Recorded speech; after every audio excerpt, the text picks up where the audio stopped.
Today I'm going to be analyzing random games in the Benoni from the Masters database and hopefully learning something from them. I'm not sure what move order exactly I want to follow to get to the game.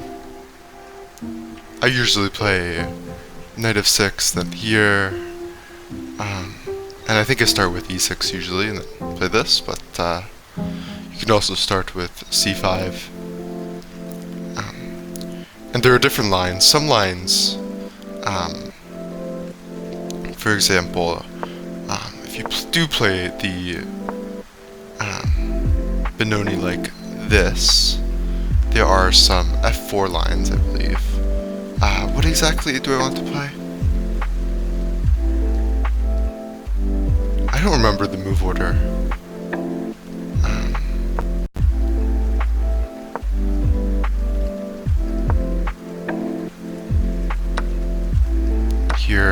Here.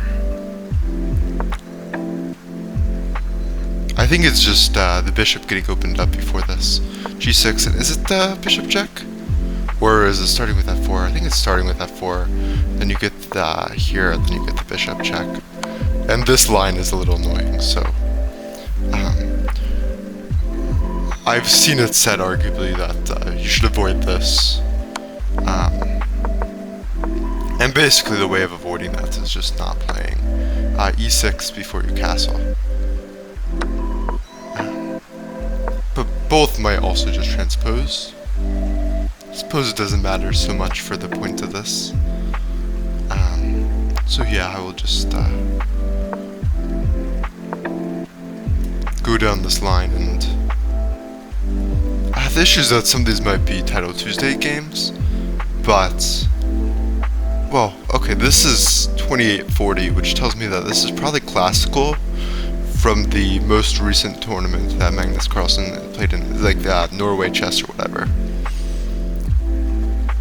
Because that seems to be a classical rating, so sure. We'll look at this one. So chess is played.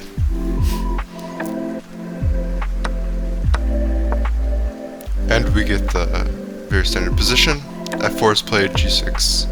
But we see this bishop e2 line.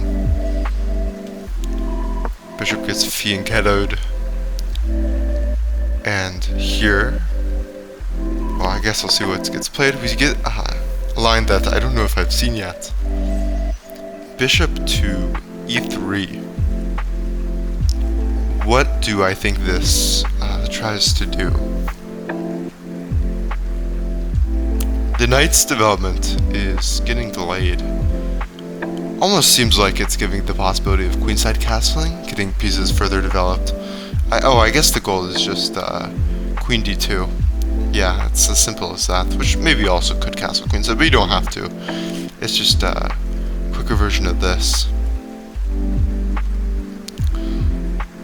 And here, if you do just castle and they play this, are you preventing them from taking? Yeah, you can just move the rook over, and if they move the bishop down here, you can slide back, or you can just let the bishops trade, which might be fine, but is not something that I would really understand doing. Like, it's something that I feel like Stockfish might like, but it's not something that would make sense to me.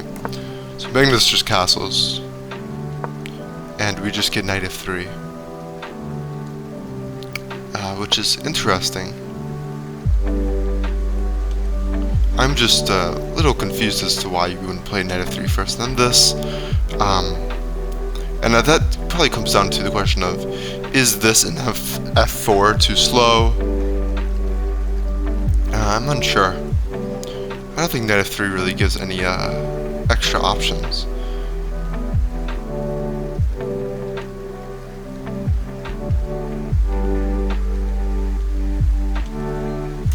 Let's see, maybe I should export the game.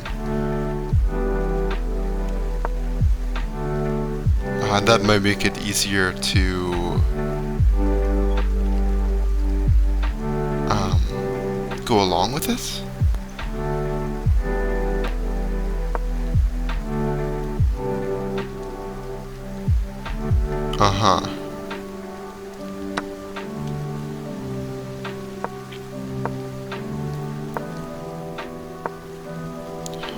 bishop e2, pretty normal, and then what's really ever the difference here?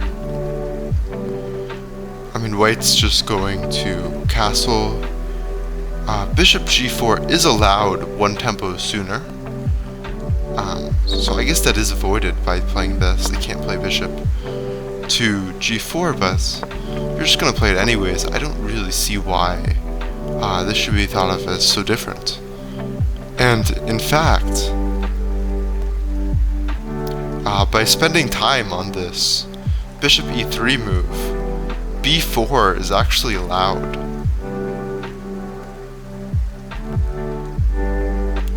But Magnus just plays bishop to g4. I'm interested in what the time usage there was. Or b5 rather.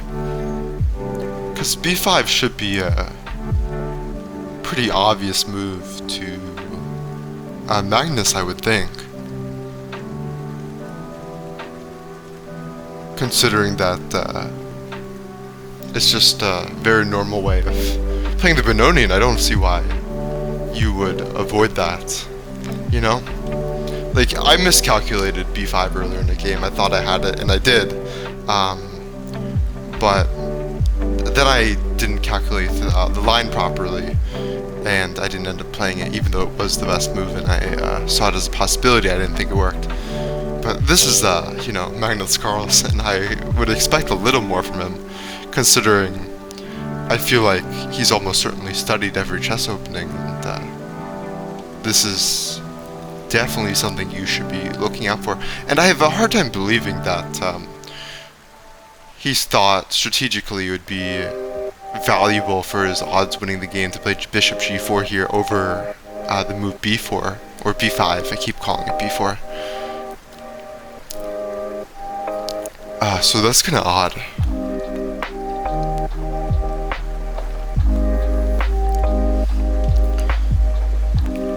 If b5 and knight takes, I assume you just play knight takes here. I'm going to calculate out just really see what's happening, but let's see.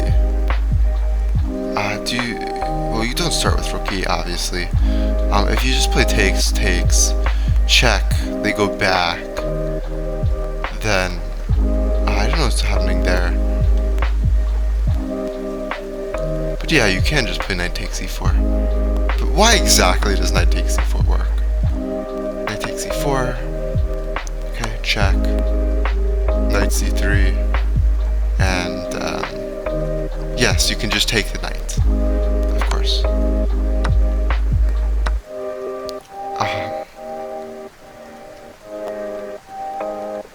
And then, interesting to note that queen b3 is the only real move to hold equality.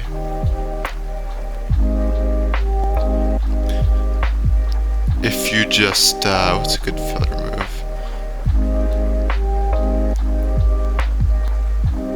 Honestly, I don't really see one. Yeah. I find it strange that he missed this. Unless he thought that he had better winning chances the way he played it, which does keep the dark squared bishop on for the future. And I mean, that's possible, I suppose. The other positions may be a little more dry.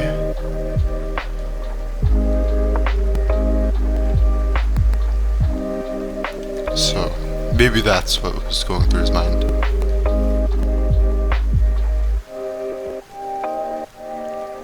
Interesting that we see this move away immediately, but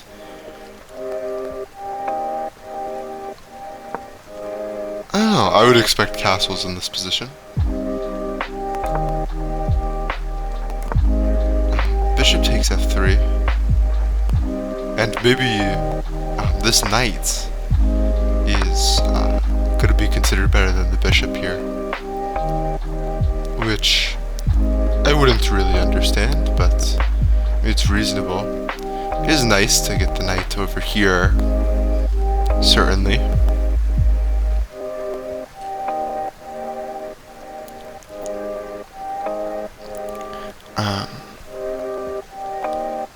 Although they're, well, you can't play it immediately and a4 and whatnot, so yeah, it is probably fine. I don't know. I still think for the endgame, you'd rather just have bishops on still. But this does help cement this pawn more, I suppose, although the bishop would be coming here if the bishop were to take. So, you find it, it's really fascinating there actually that that was the best move.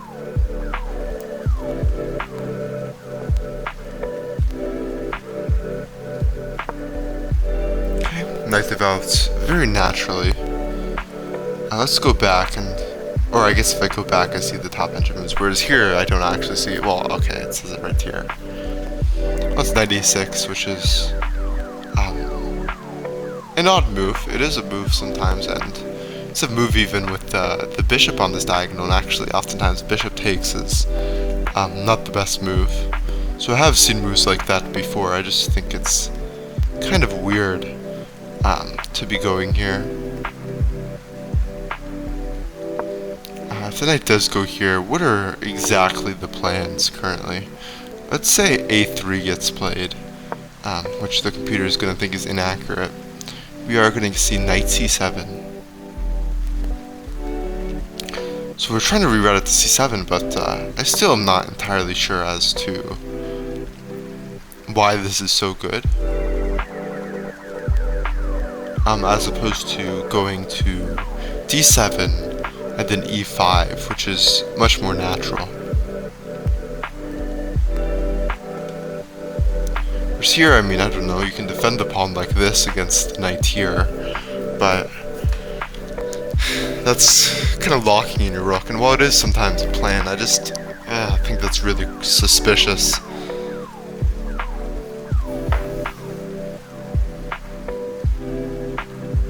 Sure, let's play e4.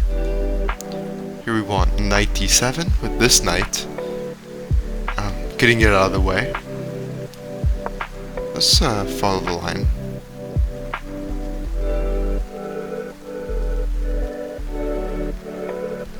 I guess they just want the square for this knight, and maybe that's the reasoning. I don't really fully get it. And yeah, I don't know.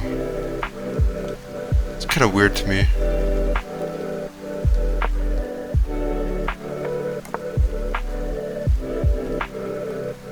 And f5. Seems like I'm not going to get the engine to explain it to me, and I don't think I'm going to get myself to explain it to me. So.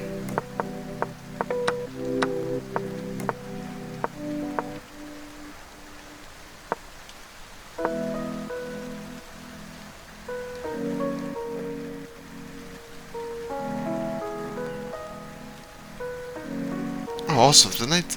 Well, no, but that unblocks the bishop quicker. So I guess okay. So we get knight e8, which is thematic, however odd. So what exactly are we accomplishing here? I'm not entirely certain why this is getting played immediately. How common is this position? Oh, this is still fairly common. I think I'll go back in the game 2 later. Or maybe even right now and see how common b4 is in that prior position. Or b5, I keep saying b4, b5. When b5 is played, white wins so much more often than when bishop g4 is played, which I think is crazy.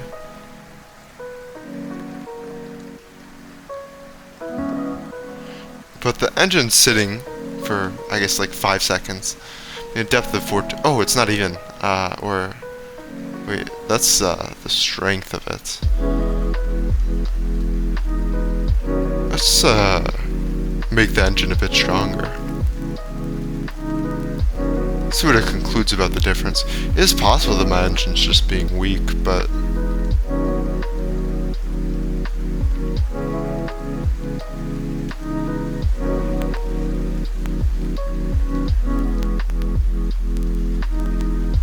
I mean, I guess it sat for like 10 seconds. It's not too different, and maybe at really high depth is really notable. I don't know. I'm gonna move it back to that. I'll keep the 10 seconds.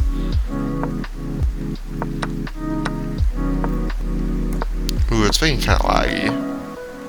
Although I don't. That can't be from the 10 seconds thing. I don't think that really matters. So wait, I've went too far ahead.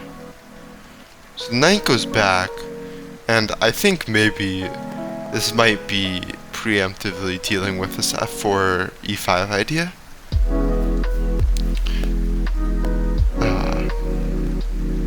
As opposed to waiting and then having to move this back, well, then having to make a move that they can react to and decide whether or not to play this, when to play this. So if they play this and you play, let's say you play another move that essentially just passes the turn, like you play a6 for example, and they play this, then you have to maybe play this immediately. I mean, we'll see what the engine thinks. Actually thinks b5 is fine. I don't know. I really would like to understand why this is the top move. It's a thematic move, but I don't see what it's doing the most directly.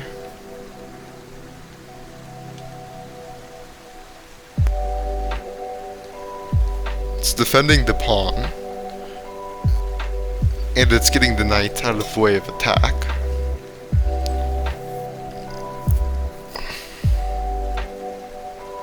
Yeah, I don't know.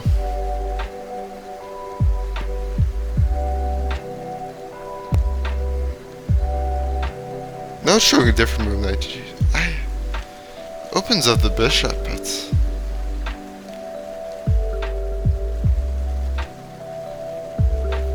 yeah, I really don't get it, and I don't think I will.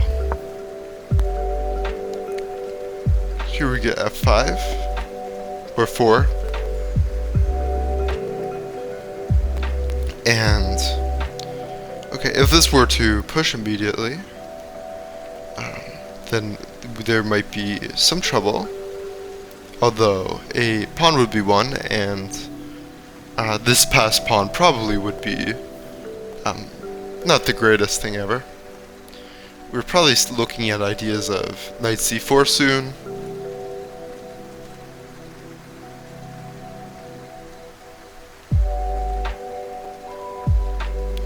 I don't think this is crashing through too quickly, so I do quite like the move a6, with the idea that this can be met with b4.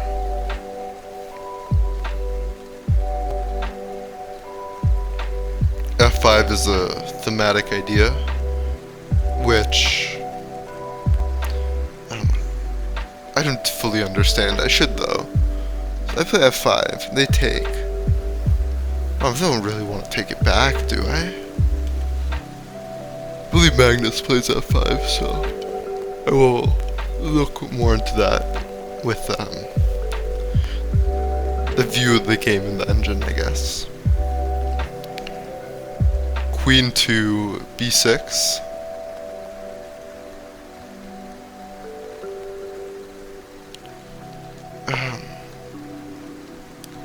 I don't really know how I feel about that though. I look at it and go, ooh, that might be an issue, but you can probably pin it. Like, this would be my first fear, although I wouldn't be certain it works. Here wants queen a6, which is a bit annoying. Then rook ae1, which makes sense. And then knight to b6. Really? No, that's for black. That would pretty much force the trade, I think. Or like this. So yeah.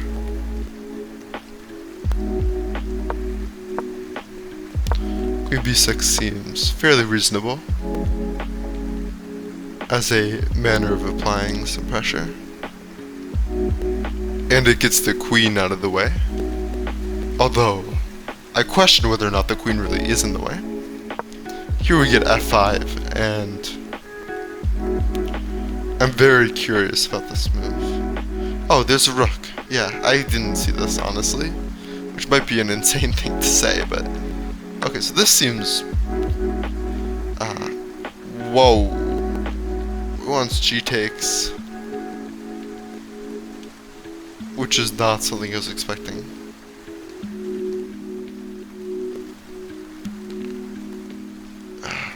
Rook takes... and I actually really don't mind that. I don't see what they're doing to punish it. Everything seems fairly solid. The knight is kind of in the way of the rook sliding over, but otherwise looks completely fine. I quite like the bishop. I'm actually shocked that rook takes is considered to be +1.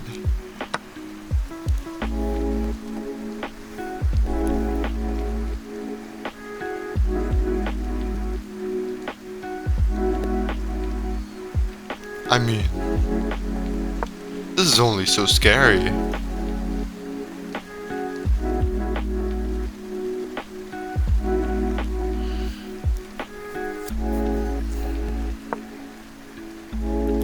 Rook a1.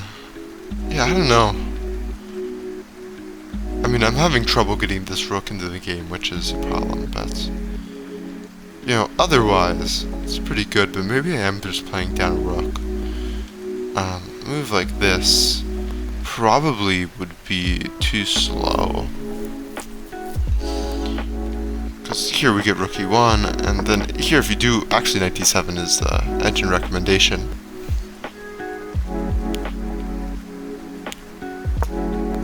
Bishop d2. This is what I was thinking. I saw some other move and I was really confused. What was the other move that I was recommending? Bishop d4 check. I mean, it's a check, I guess. And then if they go back, that's kind of a repetition, so... okay.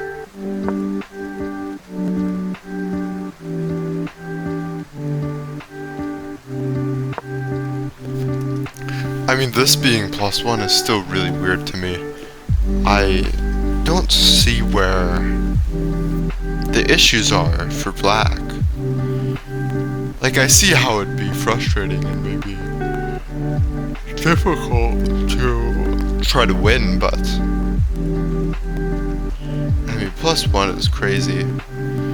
I assume knight takes doesn't work from some tactic.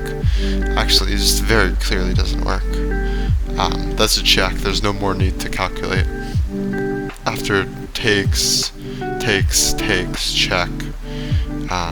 takes or whatever, and then the exchange gets won.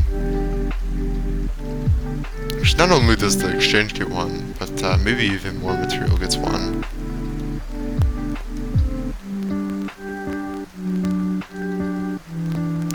But I still don't see how this is so good for white. See how they break through, I guess.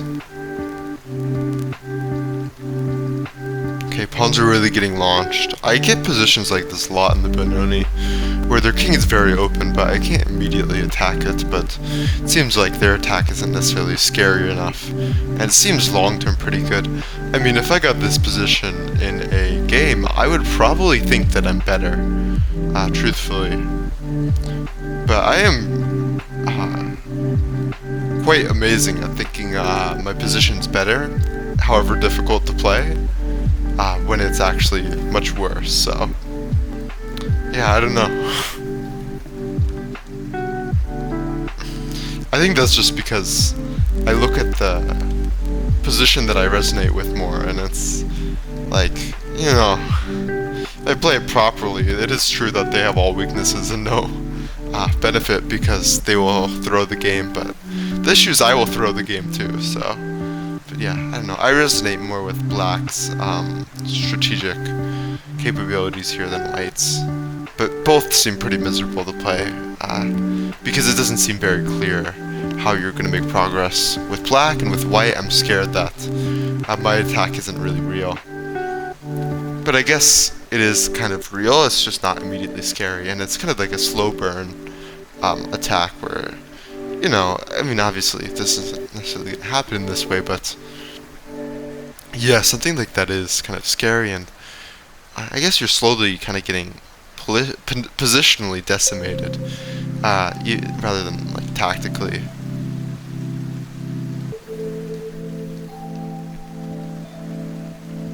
I'm just gonna watch some more moves just to get an idea. I'm not gonna analyze the exact moves too much though.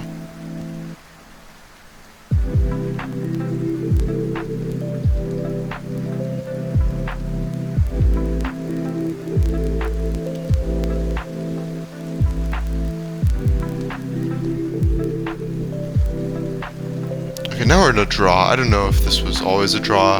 I'm clicking moves, and moves are sometimes less accurate when immediately given or whatever, but okay, I'm gonna go back to the game at this point. That is a lot of moves I've clicked on. Okay. So we get the right move, she takes.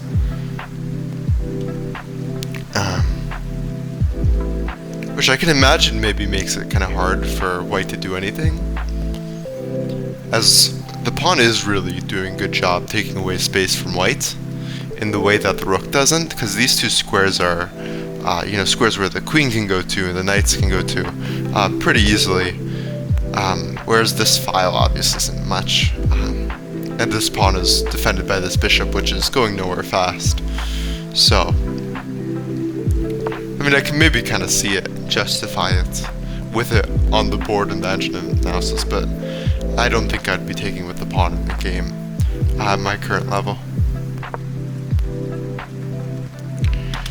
Not with some chain supporting it. Because, you know, on the King's Indian often, you know, you push, you know, f4 or whatever. And then you have a pawn here, and then you take it. But, in that case, usually, the pawn structure is different than having an open file here. Usually this is closed, there's no pawn here, and whatnot. This is just not the pawn structure. Or if there is a pawn here, there's like other pawns, and This is different from that. Magnus quickly sees the space grabbing.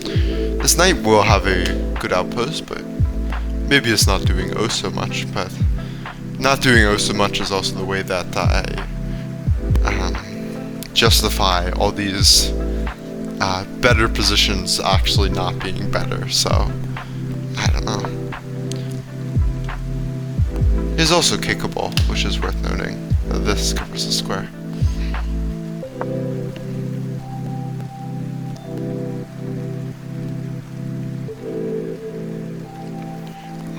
Is this attacking this? If the queen were to have another move and take it, would that be an acceptable way of playing?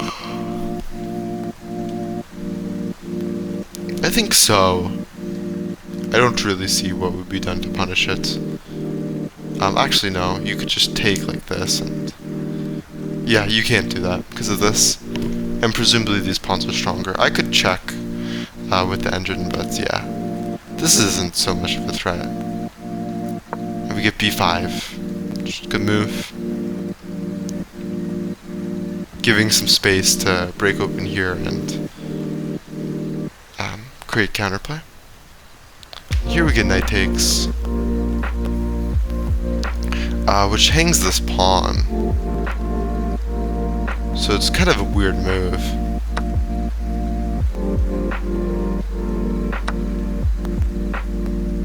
I assume you can take the d5 pawn, can you not? He wants rook b8 instead. I guess maybe you go with that. I want to see the eval on this. What did I hang? If anything. Queen c4. Now the knight is pinned to the king. Okay. Whereas after this, and say you go here probably. Queen e2 is the top move, defending this. You still probably can't play knight takes because of here. And then the knight hangs. But you do have a lot of pressure, and you can maybe even move the rook to e8. Queen e8 is the top move. Then afterwards you probably won't have any difficulties winning this pawn or this pawn. Queen e8 makes a lot of sense for that, and this, you're just kind of harassing them, and you're down a pawn, but you have plenty of pressure on this pawn and this pawn. And if you win this, you have, you know, connected pass pawns. This isn't quite a pass pawn because of the b pawn, but, you know, it's very strong. So I see why that's such a great move. Okay, give rook e8, queen e2, knight e4. Very dominant knight. I don't know why it's good. Ooh, whoa. I think initially it didn't give this line as being so strong. It's giving 0. Oh, they didn't go to e2. They went to d3. Oh my god, why? I mean, they're just kind of asking that this pawn be weak. I guess they didn't want to get harassed on this file.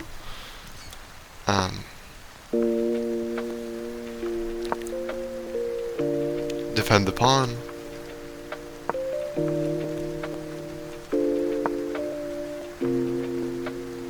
And that seems very killer, although, yeah, then you go here. So now this is very lost. Very, very lost. Okay. So they do this by not taking or moving a rook. Nothing hangs. Well, technically something does hang. But the bishop doesn't hang and an exchange doesn't hang. But I do believe you can just take this pawn. Maybe, maybe not. Seems like it to me, but then maybe there's some harassing going on there.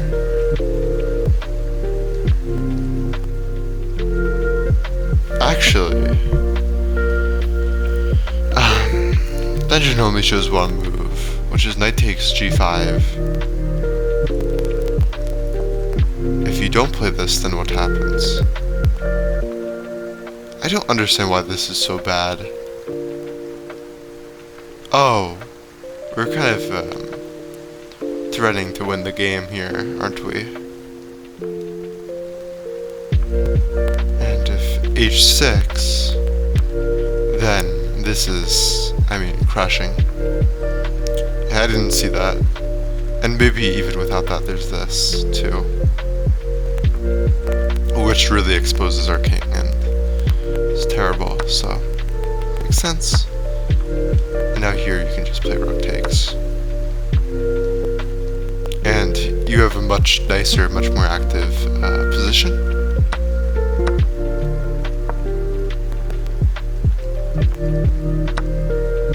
Okay, we get another pawn 1. They're going for blood, but doesn't really seem effective. Go back, and the pass pawn's pushed up to make them have to, you know, generate their counterplay quicker.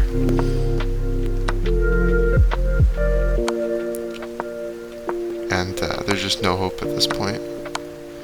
Get a trade, and now everything's just collapsing. You can also queen, right? Or I guess the rook's under attack, you can't queen. I thought that would be blundering. But now you can.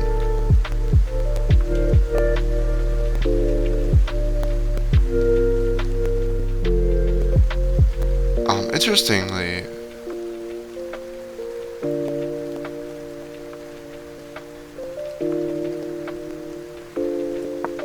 a1 equals rook isn't showing up, but I assume that's still winning. No, it's not. Oh, the bishop's hanging. Yeah. You can't do that. What about I mean, this is ridiculous. No, you only have 2 pawns. I don't think this is winning either. Is it? It is, I think. Okay. Maybe? No, it's not. That would be funny, though. But yeah, you can just queen, force him to sack, and it's over. So that's interesting. What should be my biggest takeaways from this game?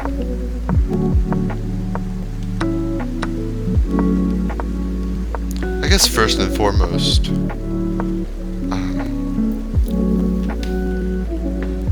I need to figure out what this move does. Like, it's kind of clear what it does. I understand why it'd be a good move. I just don't understand why this move order got played. Maybe it's just make the opponent think and get them out of prep. Seems to not be really ever played. Very uncommon. Yeah, maybe the move order doesn't really matter. I don't know, for the lion they play. Maybe it's this threat leads to some different play. I don't know. We get this, and then we get knight f3, and Magnus Carlsen's decision not to play b5, and the fact that b5 in this position scores worse over a large sample size than bishop g4 is weird to me.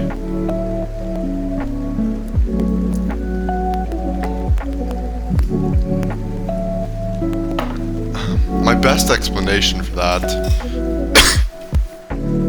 would be that people who play b4 play the benoni more, and people who play the benoni more are worse than the people who are just like randomly deciding, I'll play the benoni. So the people who have a better understanding of the benoni are actually more likely to lose, even in benoni positions, just because they're worse players. So that's one possible explanation.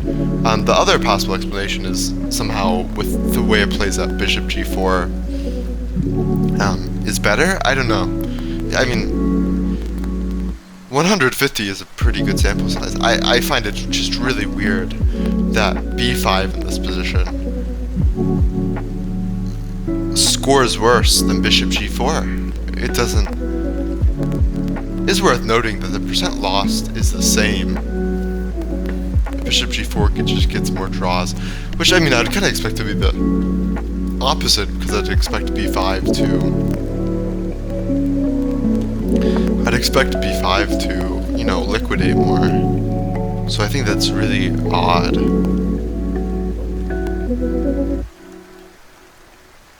If castle gets played, you push, right?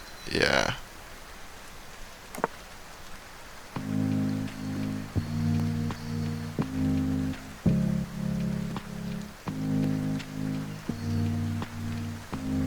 I mean, some of these could randomly be like Title Tuesday games. I assume they're all, you know, fairly serious though. I mean, these are good players. They're both grandmasters, I believe.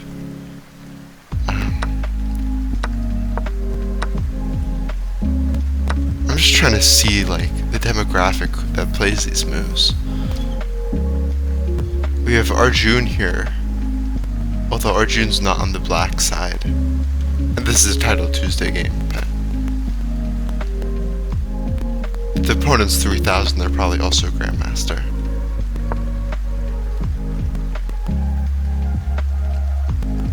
Where's Bishop G4? Let's look at the top games. Magnus Carlsen. Let's see. I think I should recognize this name, but I don't. They're against Fedosave. We have 2 Noterbecks playing, which is cool. I think this group of players might be better than the other group of players, but I'm not really sure.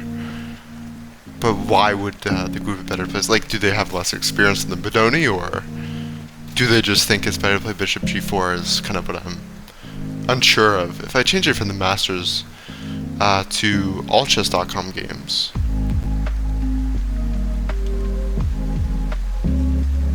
oops. Okay.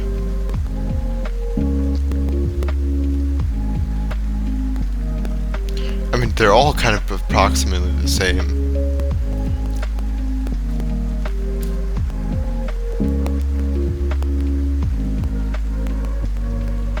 Rook Rook e8 is actually the most common move.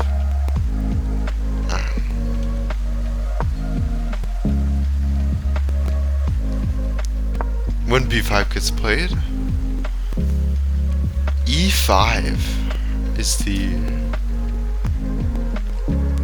You know, I don't know if I really looked into the b5 line.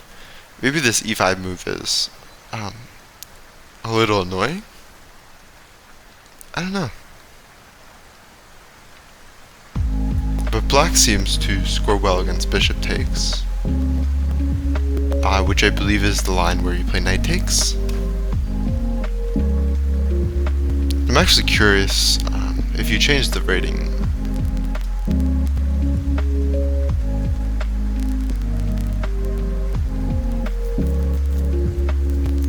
e5 is still most common. What if I make it just like up to 1400? Okay, bishop takes is the most common at that rating range. Okay, but let's change it back.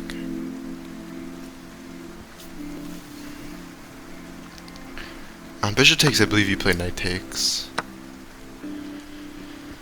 Then after knight takes, what's the tactic again? I don't remember.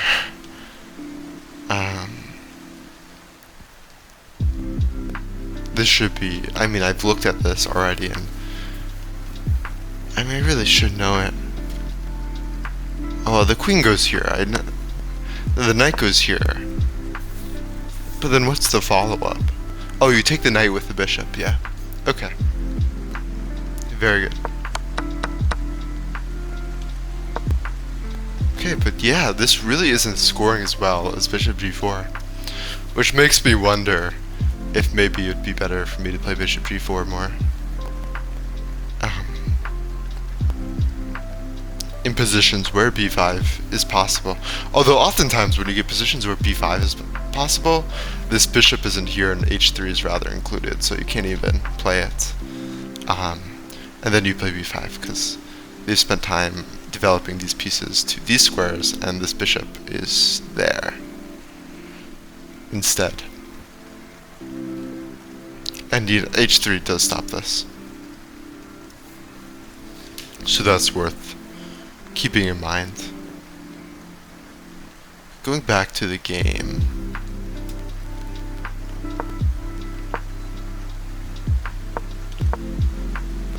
This move I'm a little unsure about. Although it seems the eval for the end castles are fairly close, but still, I mean, going here is kind of weird to me, but it's not like the most nonsensical thing I've ever seen. Knights are gonna be a bit stronger than a bishop that's seeing this diagonal and has these pawns and I mean, these are pretty weak light square bishops on both sides, not just the black side. So I could maybe see the knight being better than the bishop here. You have ideas like this, and I don't know. Still weird to me. And then this f5, and then takes here.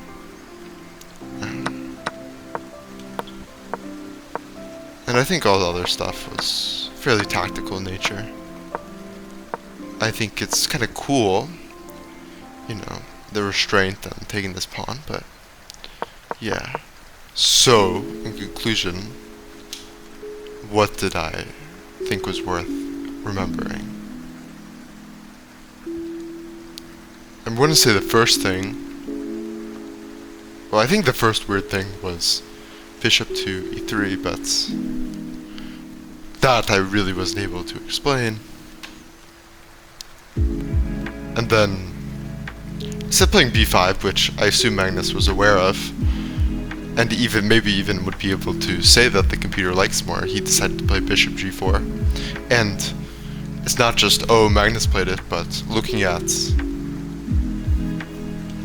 the database, the move bishop g4 is... The move bishop g4 scores better than the move b5, which is fascinating to me. And I have to wonder, is that because of the people playing it? Probably not. And it's probably just like, just for some reason on human level chess, which maybe someone else could explain, but I still am yet to figure out. It's just easier to play.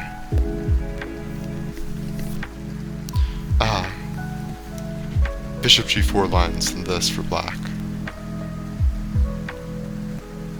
Because, I mean, in both, black wins the same percent of the time, but there are more white wins in b5 games as opposed to draws compared to bishop g4, so that's really interesting. I don't remember exactly what it was in the non-masters database, but still, it was that bishop g4 scored better, although I don't know how that was dealing with wins and losses and all that, and draws.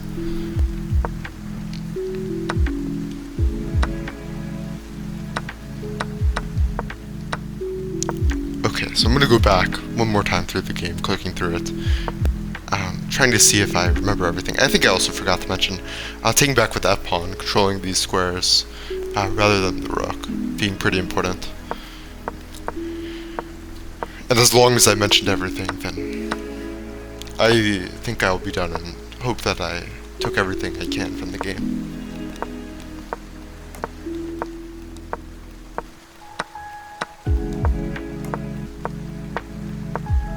Oh, this move was kind of weird too, but I don't know if I'm going to really be able to explain that.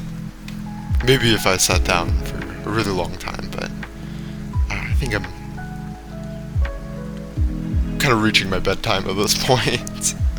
I really do want to go to sleep. I'm kind of sick too. I do think I'm kind of sick.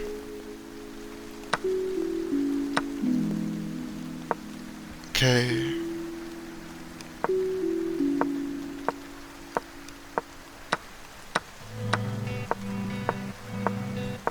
Yeah, I think I remembered all the important points, so hopefully I can remember those as considerations during games. And that's gonna be it.